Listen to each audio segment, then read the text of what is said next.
Hi friends, so I'm going to be making a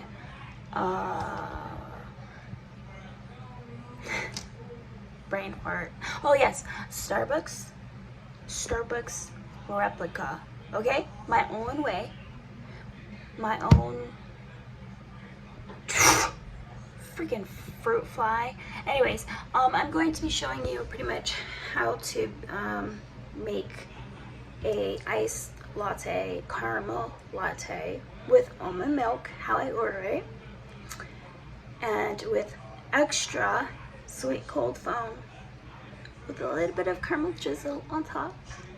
So anyways, if you guys like to see that, please stay tuned. Don't go anywhere. Stay tuned so you guys can see this recipe that is so easy. If you guys love coffee, stay tuned, please.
Stuff here.